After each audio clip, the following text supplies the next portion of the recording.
Hey guys, Micah from blackbearcustomkydex.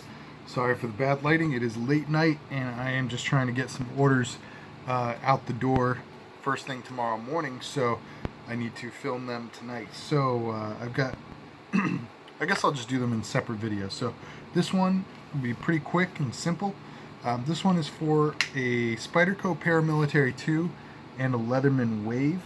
And it's going to Alexander. I'm sorry, brother, I don't remember where you're at. I gotta look at the notes for shipping details, but he asked for the PM2 to be in black with Cryptek Neptune for the lock and accent piece, and the Wave obviously in Cryptek Neptune. You can see I've got that logo there on the front. That came out really sharp. So I'm excited about this one. This is the first time I've done this specific combination, and I would say that the Wave is quite possibly the best-selling Leatherman multi-tool at the moment, or well, maybe not at the moment because they got a couple new products out that are pretty hot, but maybe an all-time bestseller. I'm not sure about that. I know it is incredibly popular.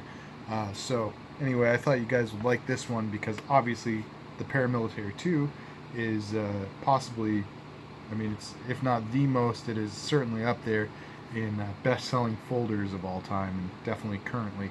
So this is right at the top of almost every serious knife guy's list of best folder. So it's going to be set up for right hand, obviously on a tech lock. You can see that the knife is oriented at a slight cant, which makes it a little more comfortable for the draw. It's already kind of angled where you need to have it to flick your wrist and, and auto deploy it. Real simple on the Wave sheath. You can see I've done this little scallop here.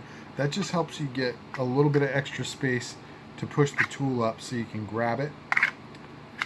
The retention is really nice on this. It's a very smooth draw. It's a very smooth, almost ballistic. You hit that kind of point of release right here on the angle on the blade, and it can go either direction. Doesn't matter.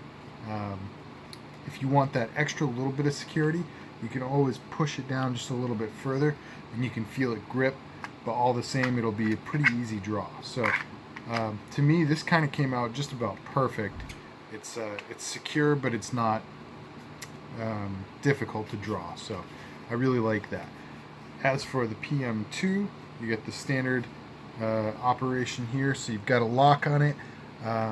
There's definitely an amount of force that you could exert to overcome that lock, but it is quite a bit of force. So just pulling on it like this, you know, unless you really yank with all your might, I don't think you're going to open that, and there's no real need to. It's basically just there as a secondary measure to prevent the sheath from accidentally popping open and letting your knife loose, or somebody from, you know, just walking up and grabbing it off you.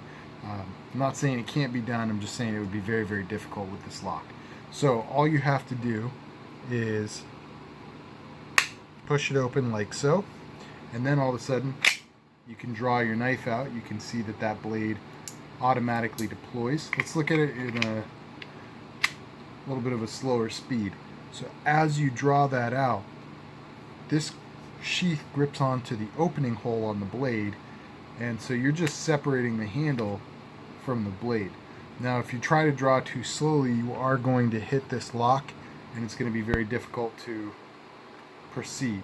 So what you want to do is make sure that when you pull it, it's not just straight down, it's not just rotating, it's a combination of down and flicking the wrist to rotate that and help that axis spin open. That momentum is probably about 50% of what actually opens the blade. So the sheath gets it started, but you're responsible to take care of the rest of it. So as with any type of gear, I highly recommend that you put in some time practicing with this, Alexander. It's just about free to open it and have it work, but it's not quite free. And in an emergency, I would just hate to have somebody, you know, not be experienced with their own gear, try to open that up and cut their leg or something like that. So it can definitely happen. So you need to practice and just get yourself squared away with that. That's pretty much all I have for you on this one. I think it just came out really nice, and I wanted to give you guys a close-up look at it And I'd love to know your thoughts down below. What do you think of the PM2, and what do you think of the Leatherman Wave? And let's compare them to other knives in Spyderco's folders and other, obviously, Leatherman multi-tools. So how do they stack up against their own competition? I'd love to hear your thoughts below. Alright guys, like, share, comment, and subscribe, and I appreciate you tuning in. Stick around for the next one. God bless.